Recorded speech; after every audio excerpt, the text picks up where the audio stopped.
இயேசுவின் நாமத்திலே உங்களை வாழ்த்தி 3வது பாடத்திற்கு வரவேற்கிறேன். கடந்த 2 பாடங்கள் ஆண்டவரோடு பேசியிருப்பார் என்று நான் முழு நிச்சயமாக நம்புகிறேன். இந்த 3வது பாடத்தினுடைய தலைப்பு என்ன தெரியுமா? பெருமையும் தாழ்மையும். தேவனோடு உறவு எப்படி வைத்துக்கொள்ள வேண்டும், இந்த உறவில் எப்படி வளரணும் என்பதுதான் நம்ம தொடர்ந்து பார்த்து கொண்டு வருகின்ற ஒரு கருத்து. இந்த தேவனோடு வைத்திருக்கிற அந்த உறவில் எப்படி பெருமை சிதைக்குது, எப்படி தாழ்மை இந்த உறவை இன்னும் பலப்படுத்துது என்பதுதான் இந்த பாடத்தினுடைய நோக்கம். அப்போ பெருமையா இருந்தோம்னா அது எப்படி தேவனோடு வைத்திருக்கிற இந்த உறவை அழிக்குது என்பதை சிந்திக்க போகிறோம் பாருங்க. இதற்காக இந்த பெருமை எப்படி அழிக்குது, உறவை அழிக்குது என்பதை புரிந்து கொள்வதற்கு நம்ம பைபிள்ல இருந்து 5 மிக முக்கியமான நபர்கள், கதாபாத்திரங்களை நம்ம எடுக்கிறோம். இந்த 5 மிக முக்கியமான நபர்கள் வாழ்க்கையில காணப்பட்டிருக்கிற பெருமை எப்படி இருந்துச்சு சிந்திக்கும் போது அது பெருமையை குறித்து, அது எவ்விதம் அது தேவனுடைய உறவை அது சிதைக்கிறது அப்படின்றத புரிந்து கொள்ள முடியும். சரி, அப்படி அந்த 5 நபர்கள் யார்? 1 லூசிஃபரின் பெருமை, 2வது பரிசேயனின் பெருமை, 3வது சீஷர்கள்ட்ட காணப்பட்ட பெருமை, 4வது மோசேட்ட காணப்பட்ட பெருமையும் தாழ்மையும், 5வது இயேசு கிறிஸ்து, இயேசு கிறிஸ்து காணப்பட்ட தாழ்மை. ஆக 5 நபர்கள் அவங்க வாழ்க்கையில காணப்பட்ட பெருமையும் கிறிஸ்துட்ட காணப்பட்ட தாழ்மையும் குறித்து படிப்பது தான் இந்த பாடத்தினுடைய நோக்கம். ஜெபம் பண்ணி ஆரம்பிக்கலாமா? அன்புள்ள தகப்பனே, அருமையான எங்கள் வாழ்க்கைக்கு இந்த காலத்திற்கு ஏற்ற ஒரு பாடத்தை நாங்கள் படிக்க வந்திருக்கிறோம்ப்பா. அப்பா, தேவனோடு உறவு வைத்துக் கொள்வது என்றால் என்ன, எப்படி என்பதை விளக்கித்தாரோம். விசேஷமாக பெருமை எப்படி உறவை சிதைக்கிறது என்பதை நாங்கள் படிக்க வந்திருக்கிறோம். ஆண்டவரே, எங்கள் வாழ்க்கையிலே எவ்விதம் அது அணு அளவு அந்த பெருமை இருக்குது என்பதை எங்களை காண்பீங்கப்பா. எவ்விதம் அந்த பெருமை வளருகிறது, உறவை சிதைக்கிறது என்பதை எங்களுக்கு காண்பீங்க. இயேசுவின் வழியாய் ஜெபிக்கிறோம் பிதாவே, ஆமென். 3வது பாடம் பெருமையும் தாழ்மையும். இப்போ 5 நபர்கள், 5 நபர்கள்ட்ட காணப்பட்ட பெருமை, தாழ்மை, இதெல்லாம் நம்ம சிந்திக்க வந்திருக்கிறோம். முதல் விஷயம், இந்த லூசிஃபர்கிட்ட காணப்பட்ட பெருமையை குறித்து நம்ம படிக்க போகிறோம் பாருங்களேன். இப்போ இதை குறித்து படிக்கணும்னா முதல்ல ஒரு வசனம் படிச்சிடணும். நீதிமொழிகள் 16ஆம் அதிகாரம். நீதிமொழிகள் 16ல் ஒரு அடிப்படையான ஒரு வசனம் ஒன்று வருது. நீதிமொழிகள் 16 வசனம் 18. அழிவுக்கு முன்னானது அகந்தை, விழுதலுக்கு முன்னானது மனமேட்டிமை. அப்போ அழிவுக்கு முன்னானது அகந்தை, விழுதலுக்கு முன்னானது மனமேட்டிமை. ஒரு அழிவு வருது, ஒரு விழுகை வருதுன்னா அதற்கு முன்பாக என்ன வருமா? அகந்தை தான் அழிவுக்கு கொண்டு சேர்க்கும், மனமேட்டிமை தான் விழுகைக்கு கொண்டு சேர்க்கும். இந்த விழுகை அப்படின்னு சொல்லப்பட்டிருக்கு இல்லையா? இப்போ ஏசாயா 14ஆம் அதிகாரத்துக்கு வருவோம். இப்போ விழுகை என்ற வார்த்தை இங்கே வருதான்னு பாருங்க. ஏசாயா 14ஆம் அதிகாரம், ஏசாயா 14ஆம் அதிகாரம் வசனம் 12. அதிகாலையின் மகனாகிய விடிவெள்ளியே, நீ வானத்திலிருந்து விழுந்தாயே, நீ வானத்திலிருந்து விழுந்தாயே. அப்ப இங்க சொல்லப்பட்டிருக்கிற விழுகை ஏதோ ஒரு மேலிருந்து கீழே விழுந்துட்டான், ஏதோ சரீர பிரகாரமான விழுகை மட்டும் அல்ல, அவனுக்குள்ள அகந்தை இருந்திருக்கணும் போல் தெரிகிறது. அப்ப அந்த அகந்தை இருந்துச்சா, மனமேட்டிமைன்னு ஒன்று இருந்துச்சா? அவன் விழுந்திருக்கிறான் அப்படின்னா அவன் சன்மார்க்க ரீதியாகவும் விழுந்திருக்கிறான், மற்றும் அவன் உடல் அளவிலையும் தூக்கி எறிய வீசப்பட்டிருக்கிறான். அப்படி இருக்கும் பொழுது அவனிடம் அகந்தை, மனமேட்டிமை, பெருமை காணப்பட்டுச்சா அப்படின்னா வசனம் 13க்கு வாங்க. எப்படி பாருங்க, நான் வானத்துக்கு ஏறுவேன், தேவனுடைய நட்சத்திரங்களுக்கு மேலாக என் சிங்காசனத்தை உயர்த்துவேன். நான் அப்படின்ற வார்த்தையை நீங்க அண்டர்லைன் பண்ணும். என் சிங்காசனத்தை உயர்த்துவேன் என்ற வார்த்தையை நீங்க அண்டர்லைன் பண்ணும். இப்போ இதெல்லாம் எப்படி அவனுடைய பெருமையை காட்டுது? இப்போ அடுத்த வசனம், அப்ப தேவனுடைய நட்சத்திரங்களுக்கு மேலாக என் சிங்காசனத்தை உயர்த்துவேன், நட்சத்திரங்களுக்கு மேலாக நான் உயர்ந்திருப்பேன். அடுத்தது, வடபுறங்களில் உள்ள ஆராதனை கூட்டத்தின் பர்வதத்திலே வீற்றிருப்பேன். அப்ப ஆராதனை கூட்டத்திலேயே நான் போய் உட்கார்ந்துருப்பேன். ஆராதனை கூட்டத்தில் உட்கார்ந்திருப்பவர் அவர் தேவன் தான். அப்ப நான் தேவனாக மாறிடுவேன் அப்படின்னு சொல்ல வரானா பாருங்க. வசனம் 14, நான் மேகங்களுக்கு மேலாக உன்னதங்களில் ஏறுவேன், உன்னதமானவருக்கு ஒப்பாவேன் என்று நீ உன் இருதயத்தில் சொன்னாயே. அப்ப பார்த்தீங்களா, அப்போ வானத்திற்கு மேலாக என் சிங்காசனத்தை உயர்த்துவேன். நான் வடபுறங்களில் உள்ள ஆராதனை கூட்டத்தில் நான் வீற்றிருப்பேன். இப்போ உன்னதமானவருக்கே ஒப்பாவேன். அப்போ அது பெருமையா இல்லையா? ஆமாம். அப்போ பாருங்க, நான் உயருவேன், பர்வதத்திலே வீற்றிருப்பேன், நான் ஏறுவேன், நான் உன்னதமானவருக்கு ஒப்பாவேன். அப்போ இது பெருமையை காட்டுகின்ற வார்த்தைகள். இந்த பெருமையான வார்த்தைகள்லாம் எப்படி இருக்குதான் என்று நீ உன் இருதயத்தில் சொன்னாயே. அப்போ மனசுக்குள்ள அது இருக்குது. ரொம்ப நூதனமான முறையில் ரொம்ப மைன்யூட்டாக என்ன செய்யுதுன்னா அது இருக்கிறது. அப்போ இங்கே லூசிஃபர்கிட்ட பெருமை இருந்துச்சா? பெருமை இருந்துச்சு. இந்த பெருமை எப்படி அது தேவனுடைய உறவை சிதைத்தது? இந்த பெருமை என்னெல்லாம் செஞ்சுச்சு அப்படின்றத கொஞ்சம் நம்ம சிந்திக்கணும். பாருங்க, யோவான் 8ஆம் அதிகாரத்துக்கு வந்துருங்க. யோவான் 8ஆம் அதிகாரத்துக்கு வந்துட்டோன்னு சொன்னால் இங்கே சாத்தானை குறித்து ஆண்டவர் என்ன சொல்றாரு? யோவான் 8:44. நீங்கள் உங்கள் பிதாவாகிய பிசாசானவனால் உண்டானவர்கள், உங்கள் பிதாவினுடைய இச்சலின்படி செய்ய மனதாக இருக்கிறீர்கள். உங்கள் பிதா பிசாசு அப்படின்றாப்புல.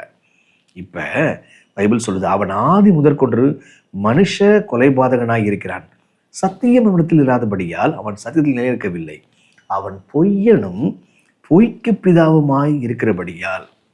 அவனை யாரா மனுஷ கொலைபாதகன் சொல்லிட்டு சொன்னாங்க. இப்போ ஆண்டவர் சொல்றாரு, அவன் பொய்யன், பொய்க்கெல்லாம் பிதா. இந்த பெருமை அப்படின்ற விஷயம் முதல்ல இந்த லூசிஃபர் மனசுல தாங்க குடிகொள்ளுது. இப்படி லூசிஃபர் மனசுல குடிகொள்ளும் போது பைபிள் சொல்லுகிற விஷயம், அவன் பொய் பேசினான், பொய்க்கு அவன் தான் காரணகர்த்தாவா இருந்தான். இப்போ பாருங்க, யாரை குறித்து அவன் பொய் பேசினான்? 1/3 தூதர்களை இழுத்தானாமே, பொய்யினால அவன் பேசி இழுத்தானாமே. அந்த பொய் யாரை குறித்து பேசியிருக்கிறான்? வேற யாரும் கிடையாது, குமாரனை குறித்தும் இயேசுவை குறித்தும் அவன் பொய் பேசுகிறான். சரிங்களா? அப்ப நம்ம பார்க்கணும், நம்ம பெருமை என்ன செய்யுது அப்படின்னா, அந்த கேள்விக்கு பதில், பெருமை யார் தனக்கு எல்லா விஷயமும் செஞ்சாங்களோ அவங்கள பற்றியே போய் தப்பா பேசுது. இங்க தேவன் உயிரை கொடுத்து எல்லா விதமான ரத்தன கற்களை கொடுத்து அவனுக்கு அழகான ஒரு ஊழியத்தை கொடுத்து அவனை தனக்கு அருகாமையில் நிற்க வச்சார். ஆனா இவன் தாழ்மைப்பட வேண்டிய இவன் தேவனை குறித்து பொய் பேசுறவனாக மாறினான். அப்ப உங்களுக்கு புரியுதுங்களா? பெருமை எவ்வளவு தூரம் செல்லுது. அப்ப தேவனை குறித்தே தவறாக பேசக்கூடியதுதான் பெருமை. அது மட்டுமல்ல, தேவனை குறித்து தவறாய் பேசுவது, நான் தான் தேவன் என்று தன்னைத்தானே உயர்த்தி கொள்வதும் பெருமைதான். இப்போ பொய் பேசுறான், தன்னைத்தானே தேவன் என்று தன்னை உயர்த்துறான். அந்த அளவுக்கு போயிடுறாங்க. எந்த அளவுக்கு? ஒரு சாதாரண மாணவர் ஒரு ஆசிரியரை பார்த்து, இந்த ஆசிரியருக்கு ஒன்றும் பாடம் எடுக்க தெரியல, என்னை விட்டா நான் சூப்பராக எடுப்பேன். என்ன பெருமைங்க! இன்னும் கடந்து இந்த பிரின்சிபலுக்கு ஒன்றும் சரியாக செய்ய தெரியல, நான் பிரின்சிபல் ஆனால் எப்படி? உங்களுக்கு புரியுதா? இவருக்கெல்லாம் ஒன்றும் தெரியல, நான் சீட்டில் உட்காந்து சூப்பராக நான் நடத்திடுவேன் இந்த மாவட்டத்தை, இல்லையா? அப்போ எவ்வளோ பெருமை இல்லையா? அப்போ ஒரு சாதாரண மாணவன் ஆசிரியருக்கு மேலாக தன்னை உயர்த்துறான். அப்போ அதே போல தான் இங்கே லூசிஃபருக்கும் இருக்கிறது.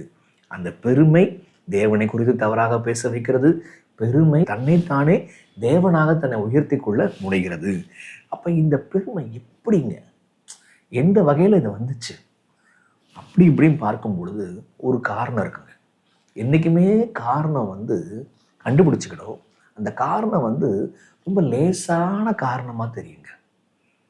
ஒவ்வொரு விழுகைக்கும் ஒரு காரணம் உண்டு. அந்த காரணம் பார்த்தீங்கன்னா ரொம்ப லேசான காரியமாக இருக்கும். உதாரணத்துக்கு சிம்சோன், அவன் விழுந்தான், அந்த விழுகைக்கு காரணம் ரொம்ப லேசான காரியமாக இருக்கும். இதுவா அப்படின்னு இருக்கும். தாவீது விழுந்தான் விபச்சாரத்தில். அப்படி விழும்போது அந்த விழுகைக்கான காரணம் என்ன? சும்மா அவர் கேஷுவலாக நடந்தாங்க. அந்த கேஷுவலாக நடந்தான் பாருங்க, அதுதான் விழுகைக்கு போச்சு. எந்த நோக்கமும் இல்லாமல் நடந்தான், ஏவாள் மாதிரி நடந்தான், விழுகைக்கு உட்பட்டான். அப்போ அதே போலதான் இங்கே லூசிஃபரனுடைய விழுகைக்கு காரணம் என்ன? அவனை சொல்லவா? இது சரியான்னு பார்க்குறீங்களா? அந்த காரணம் என்ன அப்படின்னா வேற ஒன்றும் கிடையாது. அவன் தேவன் அவனுக்கு செய்த காரியங்களை அவன் மறந்து போனான். அவன் ஞாபகத்தில் மட்டும் வச்சிருப்பான் அப்படின்னா அது ஆண்டவரே நன்றிப்பா அப்படின்னு சொல்லியிருப்பான். அப்போ அவன் நன்றி கூறுதல் அவன்கிட்ட இல்லை, சாட்சி சொல்கிற விஷயம் அவன்கிட்ட இல்லை. அப்போ அவன்கிட்ட துதி அவன்கிட்ட இல்லை. அப்போ துதியை தேவனுக்கே செலுத்தியிருப்பான் அப்படின்னா அது ஞாபகத்தில் இருந்திருக்கும். அந்த துதி நன்மை உண்டாக்கியிருக்குங்க. அப்போ அந்த துதி, அந்த நன்றி சொல்லுதல் அவன்கிட்ட இல்லாததுனால தான் அவன் அடுத்தடுத்த கட்டத்துக்கு போய் கீழே தள்ளப்பட்டான். ஆக நாம் கற்றுக்கொள்ளுகிற முதலாவது பாடம், பெருமை எங்கேருந்து வருது அப்படின்னா, பெருமை நம்ம தேவன் நமக்கு செஞ்ச காரியத்தை மறந்து போய் துதிக்க மறக்கும் பொழுது, நன்றி சொல்ல மறக்கும் போது அங்கே தாங்க ஒரு சின்ன குட்டி பிசாசு உருவாகிறான், அல்லது குட்டி லூசிஃபர் உருவாகிறான்.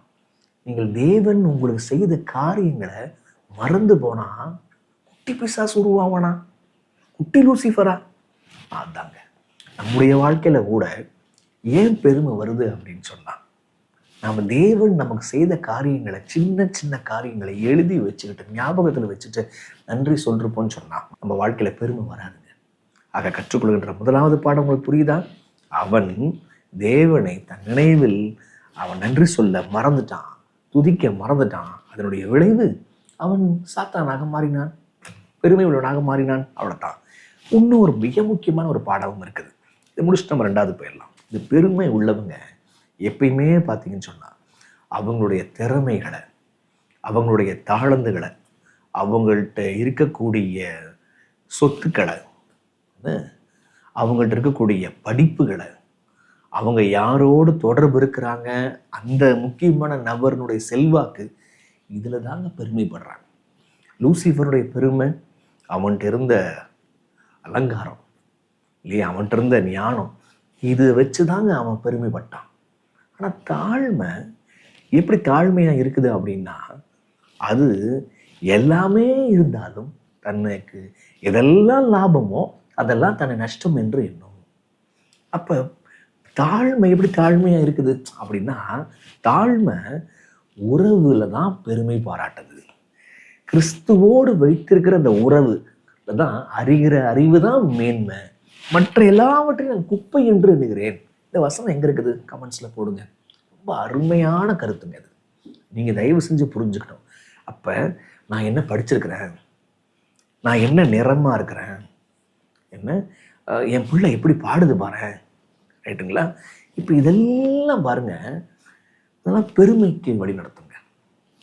ஆனால் தேவனுடைய வேதாகமத்தில் ஒருத்தரை அடையாளப்படுத்தும் பொழுது இன்னாருடைய மகன், இன்னாருடைய மகன் இப்படி தான் சொல்லுவாங்க. ஏன் அதை சொல்கிறாங்க? பைபிள் முழுக்க ஆயிரக்கணக்கான முறைகளை பார்க்கலாங்க. அதெல்லாம் பழைய ஏற்பாட்டு முறை. ஆனால் பழைய ஏற்பாட்டில் ஏங்க அந்த முறை வந்துச்சு அப்படின்னா, ஒரு மகனை அடையாளம் பார்க்கும் பொழுது அடையாளம் அவன் படிப்பை வச்சல்ல, அடையாளம் அவன் உறவை வச்சு. ஆக அந்த உறவு தாங்க நமக்கு பெருமை.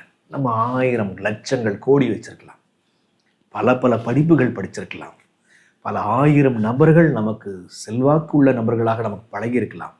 அதெல்லாம் நமக்கு லாபம் அல்ல. இதுதான் லாபம், இதுதான் நம்ம சொத்து அப்படின்னா கிறிஸ்து மட்டும்தான் சொத்து. ஆக பெருமை இதில் பெருமை பாராட்டுது. நான் சொல்கிறேன் பார்த்தீங்களா, கிறிஸ்துவின் உறவு ரிலேஷன்ஷிப்பில் தவிர மற்ற எல்லா விஷயத்திலையும் பெருமை பாராட்டுகிறது. நீங்கள் இன்னைக்கு எதில் பெருமை பாராட்டுறீங்க? படிப்பா, வசதியா, வீடா, வாகனமா, என்னது? யோசிக்கணும். ரெண்டாவது விஷயத்துக்கு வரலாம், பரிசேயனினுடைய பெருமை. சரிங்களா? வாங்க லூக்கா 18ஆம் அதிகாரத்துக்கு வந்துடுங்க. லூக்கா 18க்கு வந்துட்டீங்கன்னு சொன்னால், லூக்கா 18 வசனம் 14 பாருங்க. அவனல்ல இவனே நீதிமான் ஆக்கப்பட்டவனாய் தன் வீட்டுக்கு திரும்பி போனான் என்று உங்களுக்கு சொல்லுகிறேன்.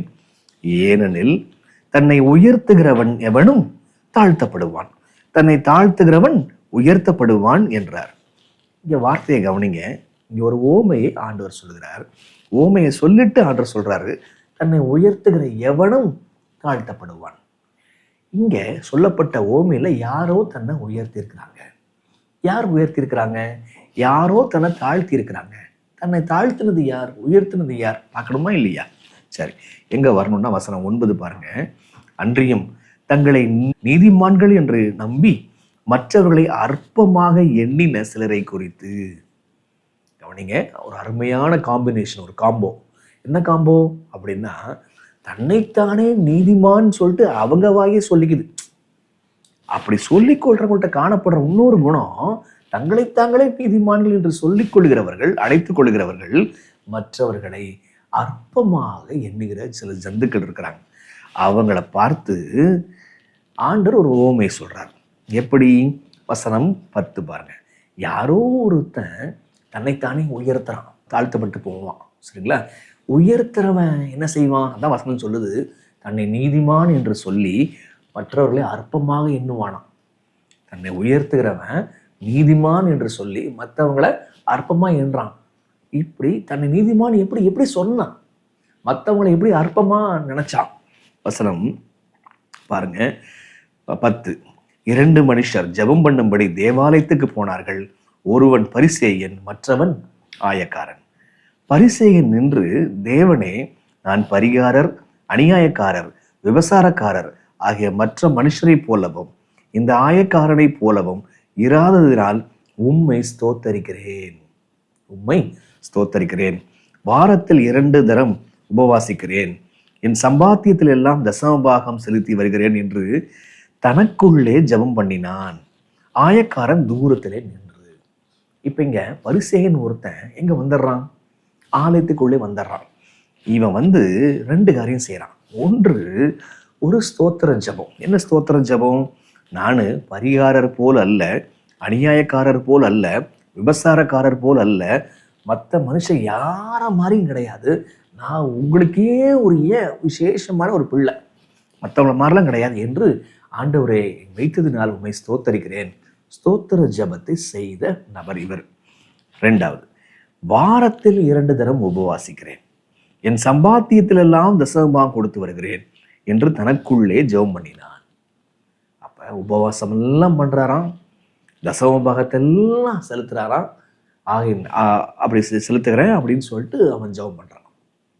பாருங்க, முதல்ல ஸ்தோத்திர ஜெபம், அடுத்தது அவன் பண்ற கிரியைகளை காண்பிக்கிறான். இப்போ இதே மாதிரி உதாரணம், 2 பேர் தொழுகைக்கு வராங்க. ஒருத்தர் ஸ்தோத்திர காணிக்க வைக்கிறாரு, மற்றொருவர் ஐயோ நான் பாவி அப்படின்னு சொல்லிட்டு உணர்ந்து ஜெபித்த ஆட்கள் ஏதாவது பழைய ஏற்பாட்டில் உண்டா?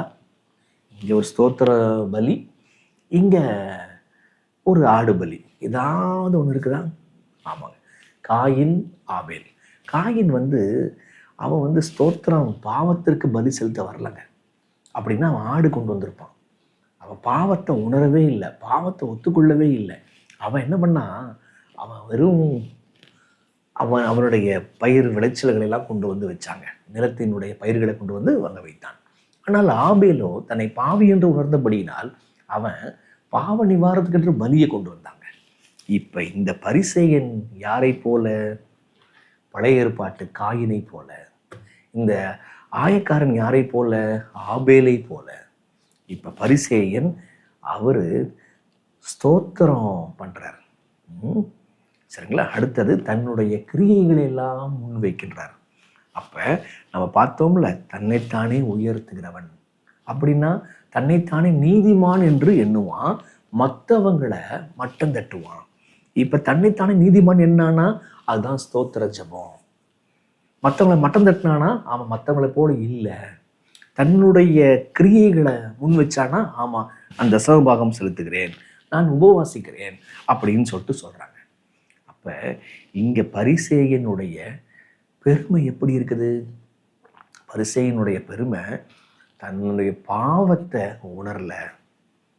தன்னுடைய பாவத்தை உணராதபடிக்கு அவனை மற்றவர்களை போல் அல்ல அப்படின்னு சொல்லிட்டு பெருமை பாராட்டுறான். நான் மற்றவங்களை போல் அல்லன்னு சொல்லிட்டு பெருமை பாராட்டுறான். 2வது, மற்றவர்களை மட்டம் தட்டி பேசுகிறான். என்ன, அவங்கெல்லாம் தப்பு செய்கிறாங்க. அடுத்தது, தன்னோட செய்த காரியத்தை அவன் புகழ்ந்து பேசுகிறான். என்ன, அப்போ என்ன செய்யுமா பெருமை? பெருமை மற்றவங்களை மட்டம் தட்டுது, தான் செய்த காரியத்தை வெளியில் ப்ரமோட் பண்ணுதுங்க. தான் செய்த காரியத்தை வெளியில் ப்ரமோட் பண்ணும். ஏற்கனவே பார்த்தோம், பெருமை தேவனை குறிச்சே தப்பாக பேசுது.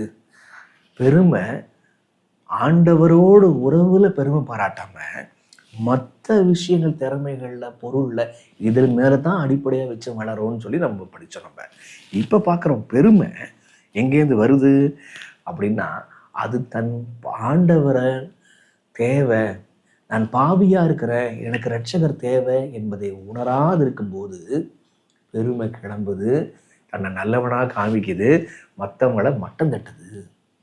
இப்போ நீங்கள் பிறரை மட்டம் தட்டுறீங்களா? யோசிக்கணுங்க. இங்கே பரிசேயனுக்கு தன்னுடைய பாவத்தை குறிச்சுன்னு எந்த விஷயமே தெரியலங்க.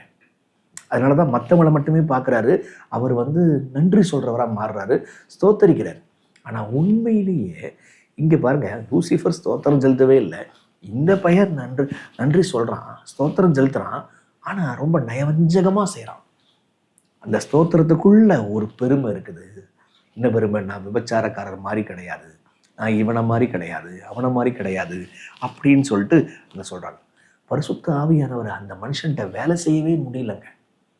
அப்போ ஆலயத்துக்கு வர்றான், தன் பாவி என்று உணர்ந்து பாவ மன்னிப்பை பெறுவதற்கு வரவில்லை, என்ன பாவ நிவர்த்தியை பெறுவதற்கு வரவில்லை. அவன் நான் மற்றவளை மாதிரி இல்லை என்று தன்னுடைய கிரியைகளை காண்பிக்க வரான். அப்போ பெருமை தான் செய்த கிரியைகளை அது எடுத்து காட்டும். அது புகழாரத்தை பெற்றுக்கொள்வதற்கு அது விரும்பும். தான் செஞ்ச காரியத்தை தேவன் புகழணும், பாஸ்டரை புகழணும், மூப்பரை புகழணும் அப்படின்னு சொல்லிட்டு விரும்புங்க. அப்போ நீங்கள் புகழணும்னு சொல்லிட்டு விரும்புறீங்களா? நீங்கள் மற்றவங்களோட நீங்கள் ரொம்ப ஸ்பெஷல் அப்படின்னு நினைக்கிறீங்களா? பாருங்க, இது எப்படி நான் மற்றவங்க மாதிரி கிடையாதுன்னு சொல்கிறாங்களே, அதே மாதிரி காரியங்கள் நாங்களெல்லாம் மீதமான சபையை சேர்ந்தவர்கள் அப்படின்ற ஒரு கெத்து உங்களுக்குள்ள இருக்குதா? என்ன மீதமான சபையில் தேவன் சேர்த்து விட்டுருக்கிறார், அதன்படி வாழணும் ஆண்டவரே, பலம் தாங்க ஆண்டவரேன்னு தாழ்மையாக இருக்கிறீங்களா? நாங்கள்லாம் வெளிப்படுத்தல் 12ங்க, நாங்கள்லாம் வெளிப்படுத்தல் 14ங்க. அந்த பெருமை உங்கள்கிட்ட வருதா? யோசிக்கணுங்க. ஆக லூசிஃபரனுடைய பெருமையை பார்த்தோம். அடுத்தது பரிசேயனுடைய பெருமை, தன்னை நீதிமான்னு சொல்லி நினச்சி மற்றவங்களை தப்பாக பேசுகிறான். சரிங்களா? அவன் தன்னுடைய பாவத்தை உணரவே இல்லை, தன்னை நீதிமான் ஆயிட்டான். இதான் விஷயம். சரிங்க. மூன்றாவது, இந்த சீஷர்களுடைய பெருமையை கொஞ்சம் நம்ம பார்க்கலாம் வாங்க. ஏன்னா லூக்கா 22க்கு வந்துருங்க. லூக்கா 18 இருக்கிறோமா? லூக்கா 22 வந்துருங்க. லூக்கா 22 24 பாருங்க. அன்றியும் தங்களில் எவன் பெரியவனாய் இருப்பான் என்று அவர்களுக்குள்ளே வாக்குவாதம் உண்டாயிற்று. என்ன அதான் ஒவ்வொன்றிலையும் பாருங்க, பெருமை, விழுந்து போகுதல் அல்லது தன்னை உயர்வாய் எண்ணுகிறவன். இங்கே வார்த்தையை பார்க்குறோம் பெருமைக்கு, தங்களில் எவன் பெரியவனாய் இருப்பான் என்று அவர்களுக்குள்ளே வாக்குவாதம் உண்டாயிற்று. அவர் அவர்களை நோக்கி, புறஜாதியாரின் ராஜாக்கள் அவர்களை ஆளுகிறார்கள், அவர்கள் மேல் அதிகாரம் செலுத்துகிறவர்களும் உபகாரிகள் எனப்படுகிறார்கள். உங்களுக்குள்ளே அப்படி இருக்கக்கூடாது. உங்களில் பெரியவன் சிறியவனைப் போலவும் தலைவன் பணிவிடைக்காரனைப் போலவும் இருக்க கடவன். அப்ப அவங்களுக்குள்ள என்ன உண்டாயிற்றான்? யார் பெரியவன் என்று வாக்குவாதம் உண்டாயிற்று. சரி, ஏன் இந்த வாக்குவாதம் உண்டாயிற்று? நாங்கெல்லாம் உன்னை விட நான் பெரிய ஆளியா அப்படின்ற வாக்குவாதம் ஏன் உண்டாச்சு? இங்க இல்லை. நம்ம மார்க்குக்கு போவோம். மார்க் எழுதின சுவிசேஷ புத்தகத்தை போனோம்னு சொன்னால் அங்கே விஷயம் புரியும். மார்க் 10 42. மார்க் 10:42. அப்பொழுது இயேசு அவர்களை கிட்ட வர செய்து, புறஜாதியாருக்கு அதிகாரிகளாக எண்ணப்பட்டவர்கள் அவர்களை இருமாப்பாய் ஆளுகிறார்கள் என்றும் அவர்கள் பெரியவர்கள் அவர்கள் மேல் கடினமாய் அதிகாரம் செலுத்துகிறார்கள் என்றும் நீங்கள் அறிந்திருக்கிறீர்கள். அங்க சொன்ன அதே விஷயத்தை இங்க சொல்றாரு. உங்களுக்குள்ளே அப்படி இருக்கலாகாது. உங்களில் எவனாகிலும் பெரியவனாக இருக்க விரும்பினால் அவன் உங்களுக்கு பணிவிடைக்காரனாய் இருக்க கடவன்.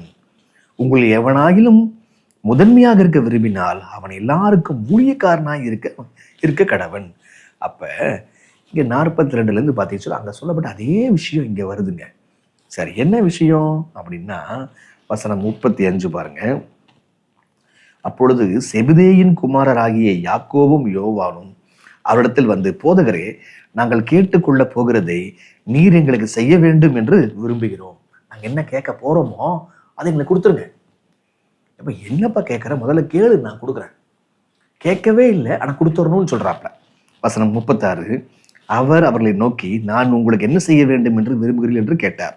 அதற்கு அவர்கள், உமது மகிமையிலே எங்களிலே ஒருவன் உமது வலது பார்சத்திலும் ஒருவன் உமது இடது பார்சத்திலும் உட்கார்ந்து இருக்கும்படி எங்களுக்கு அருள் செய்ய வேண்டும் என்றார்கள். என்னவா, ஒருத்தர் ரைட்ல உட்காரணுமா, ஒருத்தர் லெஃப்ட்ல உட்காரணுமா? புதிய பூமியில மகிமையிலே அவருடைய ராஜ்யத்துல ஒருத்தர் ஒரு சீசன் ஒரு ரைட்லையும் மற்றொரு சீசன் லெஃப்ட்லேயே உட்காரணும். என்ன, யாக்கோபு ரைட்ல, யோவான் லெஃப்ட்ல. இயேசு அவள் நோக்கி, நீங்கள் கேட்டுக்கொள்கிறது இன்னது என்று உங்களுக்கு தெரியவில்லை. என்ன, அப்போ அவங்க என்ன கேட்குறாங்களாம், இப்படி ஒருத்தன் வந்து இப்படி கேட்கணுமா, வசனம் 40 மணிக்கவும் ஒருத்தர் ரைட்லையும் ஒருத்தர் லெஃப்ட்லேயும் உட்காந்துக்கணுமா. அதாவது இவர் வந்து முக்கியமான மினிஸ்டர், அவர் முக்கியமான மினிஸ்டர். 41ங்க, மற்ற 10 பேரும் அதை கேட்டு யாக்கோபின் மேலும் யோவான் மேலும் எரிச்சலானார்கள். உங்களுக்கு புரியுதா சீஷர்களுக்குள்ள என்ன பிரச்சனை? ஆண்டவரே, நீர் வரும்போது உங்களுடைய ராஜ்யத்தில் என்ன ரைட்டில் உட்கார வைங்க, அவனை லெஃப்டில் உட்கார வைங்க. எனக்கு இந்த டிபார்ட்மெண்ட்டு, அவனுக்கு அந்த டிபார்ட்மெண்ட்டு, எனக்கு இந்த மாவட்டம், அவனுக்கு அந்த மாவட்டம் கொடுத்துருங்க அப்படின்னு சொல்லிட்டு பேசிக்கிறாங்க. இதை கேட்ட மற்றவங்க, நாங்கன்னா இழிச்ச வாய்கடா அப்படின்னு சொல்லிட்டு அவங்களுக்குள்ள ஒரு பெரிய பிரச்சனை உருவாகுதுங்க. இது எப்போ தெரியுங்களா? இயேசு கிறிஸ்துவினுடைய ஊழியம் நிறைவேறுகின்ற அந்த தருவாயில இந்த சம்பவம் நடக்குது. அப்பதான் ஆண்டவர் சொல்றாரு, எவன் ஒருத்தன் பெரியவனாய் இருக்கிறானோ அவன் சிறியவனாய் மாறணும், எவன் ஒருத்தன் எஜமானாக இருக்க விரும்புகிறானோ அவன் ஊழியக்காரனாக மாறணும் அப்படின்னு சொல்றாங்க. எப்படி இந்த எண்ணம் அவனுக்குள்ள வந்துச்சு? மகிமையிலே ரைட்ல லெஃப்ட்ல இந்த டிபார்ட்மெண்ட் கொடுத்துருங்க அப்படின்னு சொல்லிட்டு எப்படி தோணுச்சு அவனுக்கு? இயேசு கிறிஸ்து ராஜாவா வருவார், அவர் மேசியா, அவர் ஒரு ராஜா இல்லையா? அப்ப அவர் தன்னுடைய ராஜ்யத்தில் அமரும் பொழுது என்னோட போஸ்ட் கொடுங்க. அப்ப அந்த ராஜ்யம் எப்படிப்பட்டது, மேசியா எப்படிப்பட்டவர் என்கிற கருத்தை தெளிவாக புரிந்து கொள்ளாததினால் எனக்கு இந்த டிபார்ட்மெண்ட்டை கொடுத்துருங்க, இந்த சர்ச்சை கொடுத்துருங்க, இந்த மாவட்டத்தை கொடுத்துருங்க அப்படின்னு சொல்லிட்டு கேட்குறாங்க. உங்களுக்கு புரியுதா உங்களுக்கு சொல்றது? அப்ப பாருங்க, இவங்க பெருமை எப்படி வருது பாருங்க. ஆண்டவரை பற்றி சத்தியத்தை குறித்து அவர்கள் தவறாக புரிந்து கொண்டார்கள், பெருமை வந்துருச்சு. அப்ப நீங்களும் நானும் சத்தியத்தை தவறாய் புரிந்து கொள்ளும் போது நமக்குள்ளே பெருமை நிச்சயமா வருமா வராதா? வருங்க. அப்ப பாருங்க, ஏற்கனவே பார்த்தோம், லூசிஃபர் அவன் நன்றி சொல்ல மறந்து போனான், அவன் ஞாபகத்தில் ஆண்டவர் நன்றி சொல்ல துதி செய்ய மறந்து போனான், அவன் குட்டி பிசாசா மாறினான். இப்ப நாமும் கூட இங்க பார்க்குறோம், நம்ம சத்தியத்தை தெளிவா புரிஞ்சுக்கல, ஆண்டவரை தெளிவா புரிஞ்சுக்கல அப்படின்னா நமக்குள்ளேயும் நீ பெரியவன் நான் பெரியவன்ற பிரச்சனை வரும். சரி, இன்னொரு பிரச்சனையும் வந்துச்சுங்க. அவங்களுக்குள்ள என்ன வாக்குவாதம்? இது மட்டும் இல்லை, இன்னொன்று, இயேசு கிறிஸ்து உள்ள வந்துட்டார். கடைசி திருவிருந்து எடுக்க போறார். ஒருத்தர் காலை ஒருத்தர் பிடிப்பதற்கு மறுக்கிறாங்க. நான் யார் தெரியுமா, நான் இவ்வளோ பெரிய ஆள், நீ யார் தெரியுமா, நீ தானே சொன்னவன், இப்படி இயேசு கிறிஸ்து ரைட்ல சொன்னவன் நீ தானே, உன் காலம் பிடிப்பானா அப்படின்னு சொல்லி கேட்குறாங்க. அப்ப இயேசு கிறிஸ்து அவர் என்ன பண்ணாரு? யோசிக்கணும், சரிங்களா? அப்ப அவர் தன்னை தாழ்த்துகிறார். அப்ப இவங்க அங்கேயும் வந்து அவங்க தான் பெருமையை காட்டுறாங்க. அப்ப லூசிஃபரினுடைய பெருமையை பார்த்தோமா? நன்றி சொல்லலை, அவன் வந்து தேவனோடைய உறவிலிருந்தும் பிரிச்சுக்கிட்டான், தூதர்கள்ட்ட இருந்தும் பிரிவினை வந்துருச்சு.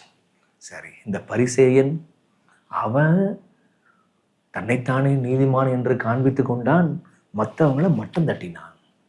மூன்றாவது, சீஷர்கள் ஆண்டவரை புரிந்து கொள்ளவில்லை, உடனே தன்னைத்தானே பெரியவனாக காட்டிக்கொள்கிறார்கள். நாலாவது, இங்க எபிரேயர் 11ஆம் அதிகாரத்துக்கு வாங்க. மோசேயினுடைய பெருமையை பார்க்கணும். பெருமையை பார்ப்பதற்கு முன்பாக மோசேயினுடைய சில நல்ல குணங்களை நாம் பார்க்கணும். பாருங்க, எபிரேயர் 11:24 பாருங்க. விசுவாசத்தினாலே மோசே தான் பெரியவனான போது பார்வோனுடைய குமாரத்தின் மகன் எனப்படுவதை வெறுத்து, எகிப்தினுடைய ஆதார் கார்டை வெறுத்து, அனித்தியமான பாவ சந்தோஷங்களை அனுபவிப்பதை பார்க்கிலும் தேவனுடைய ஜனங்களோடு துன்பத்தை அனுபவிப்பதையே தெரிந்து கொண்டு தேவனுடைய மக்களோடு துன்பத்தை அனுபவிக்கணும். இதுதான் அவன் தெரிந்து கொள்றான். இனிவரும் பலன் மேல் நோக்கமாயிருந்து இப்படி அவன் ரொம்ப சரியா வளர்ந்தாங்க. அப்ப பார்வோனுடைய குமாரத்தின் மகன் என்னப்படுவதை வெறுக்கிறான். பாவ சந்தோஷங்கள், அனித்தியமான பாவ சந்தோஷங்களை வெறுக்கிறான். இப்ப ஆண்டவனை கூப்பிட்டாருங்க. இப்ப அவன் வாழ்க்கையில காணப்பட்ட ஒரு பிரச்சனையை பாருங்க. யாத்திராகமம் 2:12. அங்கும் இங்கும் பார்த்து ஒருவரும் இல்லை என்று அறிந்து எகிப்தியனை வெட்டி அவனை மணலிலே புதைத்து போட்டான். பெருமை இருந்துச்சா இல்லையா? மேட்ரை கையில் எடுத்துக்கிட்டானா இல்லையா? இப்ப எகிப்தின் அரண்மனையில வாழ்றான், சூப்பரா வளர்றான். அவன் உலகத்தார போல வளரல. அவன் கண்ணோட்டம் எல்லாம் என்ன சபைக்கு என்ன செய்யணும், மக்களுக்கு என்ன செய்யணும், அப்படிதான் இருந்தான். ஆனால் இப்படி வளர்ந்தவன்ட்ட ஒரு குணம் காணப்படுது. அங்கும் இங்கும் பார்த்து ஒருவரும் இல்லை என்று அறிந்து எகிப்தியனை வெட்டி மணலில் போட்டு புதைச்சு வச்சிட்டான். ஒரு நியூஸ் அனுப்பி விடுறான், நான் உங்க ஆள் வந்துட்டேன் அப்படின்னு சொல்றான். அப்ப இங்க யோசிக்கணும், ஆண்டவர் இந்த முறையை விரும்பினாரா? இவனை கொல்லணும், எகிப்தியனை கொல்லணும் என்பது தேவனுடைய திட்டமா? இல்லையே. இது இவனுடைய வீண் பெருமை தானே.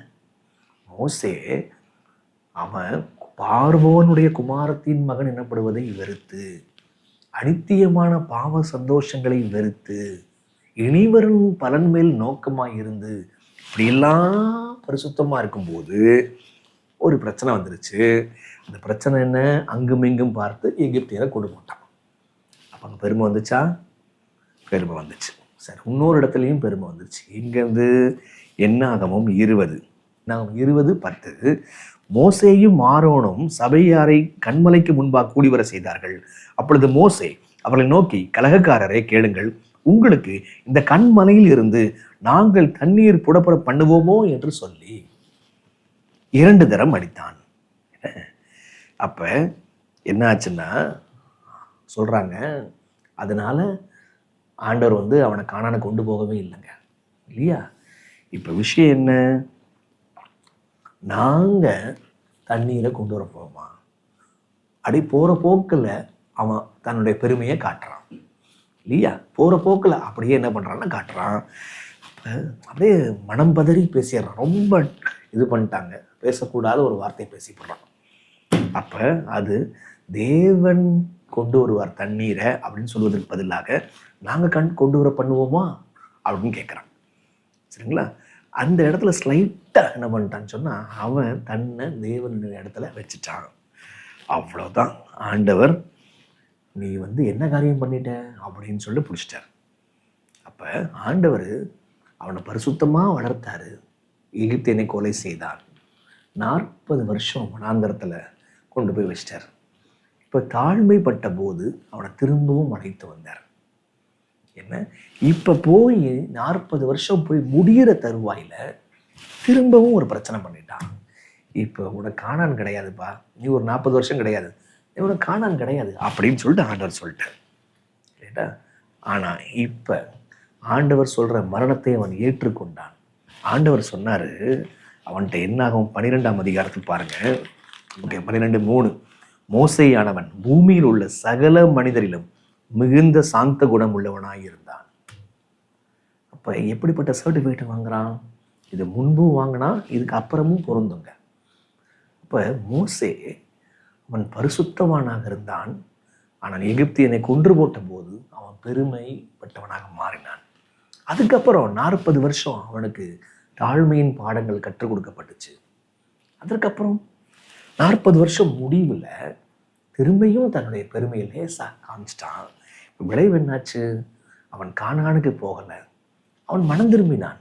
பைபிள் சொல்லுது, அவன் சகல மனுஷரிலும் அவன் சாந்த குணம் உள்ளவனாக அவன் இருந்தான்.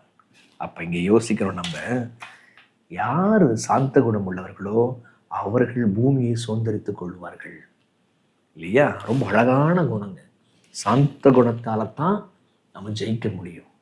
அராஜகத்தால மோசே கத்தியை தூக்குனாம் பாருங்க, அதனால ஒருபோதும் கோர்ட்டுனால, கேஸுனால, வக்கீல்னால ஜெயிக்க முடியாது. இதுதான் இங்க ஆண்டவர் சொல்ற விஷயம். அப்ப நம்ம அடாவடித்தனத்தினால நம்ம ஒரு நாளும் ஜெயிக்க முடியாது. சரி, அப்போ நான் புரிந்து கொள்ள வேண்டியது, லூசிஃபரினுடைய பெருமை இருந்துச்சா? பெருமை இருந்துச்சு. பொய் பேசுகிறவனாக மாறினான். அவன் தன்னுடைய திறமைகள் மேல் நம்பினான். அதுதான் பெருமை. சரிங்களா? அவன் நன்றி சொல்லுவதை மறந்து போனான். அதுதான் பெருமையினுடைய ஊற்று. பரிசேயனுடைய பெருமை இன்னொருத்தனை அற்பமா எண்ணினான். சரிங்களா? சீஷருடைய பெருமை எங்கேருந்து வந்துச்சு? கிறிஸ்துவை குறித்து புரிஞ்சு கொள்ளவே இல்லை. இப்போ மோசேயினுடைய பெருமை என்னாச்சு? அவனை வெளியே நிப்பாட்டுச்சு. ஆனால் அவன் அதை மேற்கொண்ட போது தாழ்மையோட மாறினா ஆண்டவர் சொல்றாரு, சாந்த குணம் உள்ளவர்கள் இந்த பூமியை சுதந்திரித்துக் கொள்வார்கள்.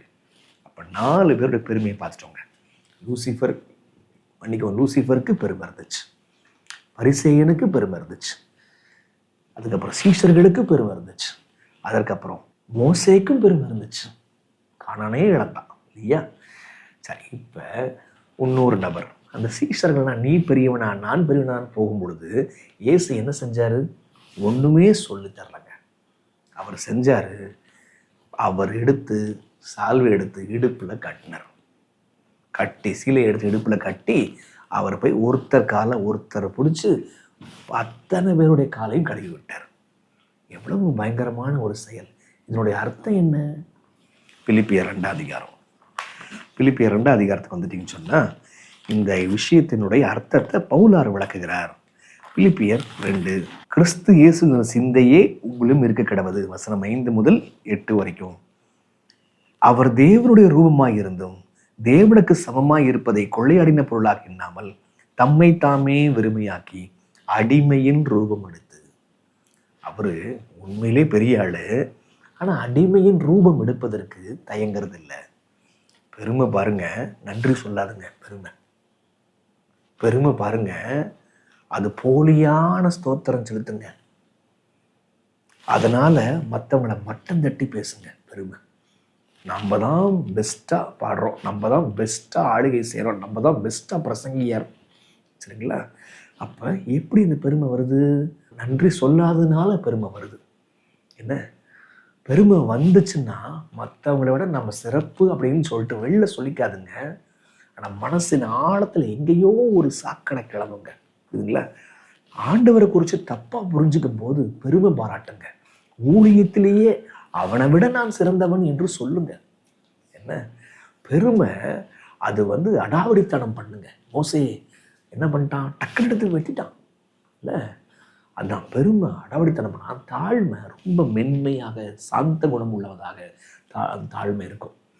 இப்போ கிறிஸ்து எப்படின்னா, அவர் பெரியவராக இருந்தாலும் கூட தேவனுக்கு சமமாக இருந்தும் தேவனுடைய ரூபமாய் இருந்தும் அடிமையின் ரூபம் எடுத்தார். சின்ன ஒரு வேலை செய்வதற்கு, கீழே இறங்கி வருவதற்கு அவர் தயங்குவதில்லை. அந்த கீழே இறங்கி வருவதில் ரொம்ப திருப்திகரமாக உணர்வார். உங்களுக்கு புரியுதுங்களா? அப்ப கீழே நீங்க இறங்கி வரீங்களா? பெரியவராக இருந்தாலும் கீழே நீங்க இறங்கி வர உங்களால் முடிகிறதா? அந்த இறங்கி வருதல் உங்களுக்கு சந்தோஷத்தை கொடுக்கிறதா? திருப்தியாக நீங்க இருக்கிறீங்களா? நீங்க சற்று சிந்திச்சு பார்க்கணுங்க. சரி, இன்னொரு விஷயம் பாருங்க. அவர் தம்மைத்தாமே வெறுமையாக்கி அடிமையின் ரூபம் எடுத்து மனுஷர் சாயலானார். வசனம் 8, அவர் மனுஷ ரூபமாய் காணப்பட்டு மரண பரியந்தம், அதாவது சிலுவையின் மரண பரியந்தம் கீழ்ப்படிந்தவராகி தம்மை தாமே தாழ்த்தினார். இப்ப என்னவா? உண்மையான தாழ்மை கிறிஸ்துட்ட இருக்குது. பெரியவராக இருந்தாலும் தன்னை தாழ்த்துறாரு. அந்த தாழ்த்துதல், உண்மையான தாழ்மை, அது எப்படி இந்த வசனத்துக்கு கீழ்ப்படிவது? எப்படி யோசனைக்குள்ள பரிசுத்தமாக இருப்பது? யோசனையில கூட ஆண்டவன் துரோகம் செய்யக்கூடாதே, யோசனையில கூட என்னுடைய சகோதரன் விரோதமா நினைக்க கூடாதே அப்படின்னு யோசிச்சு அந்த கீழ்ப்படிதல் வருங்க. அதுதாங்க தாழ்மை இல்ல? அப்ப கீழ்ப்படிந்தவராகி தம்மை தாமே தாழ்த்தினார். சரி, உண்மையான தாழ்மை கீழ்ப்படிதல் செய்யும், அடிமையின் ரூபம் எடுக்கும். உண்மையான தாழ்மை மறிக்கும், அதுதான் தன்னையே கொடுக்கும், அதுதான் உண்மையான தாழ்மை. இப்போ யோசிச்சு பாருங்க, நம்ம 5 விஷயம் பார்த்துட்டோம். இந்த லூசிஃபரினுடைய பெருமை, நன்றி சொல்லாம போயிட்டாங்க.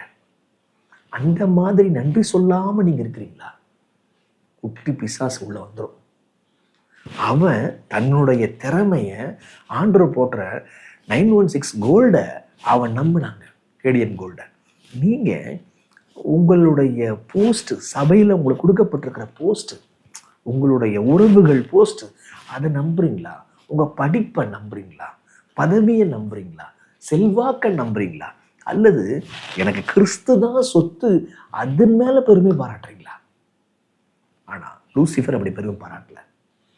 இந்த பரிசேயன் அவன் தன்னை நீதிமானாக எண்ணினான், மற்றவங்களை மட்டம் தட்டுறான். பெருமை மற்றவங்களை மட்டம் தட்டும்.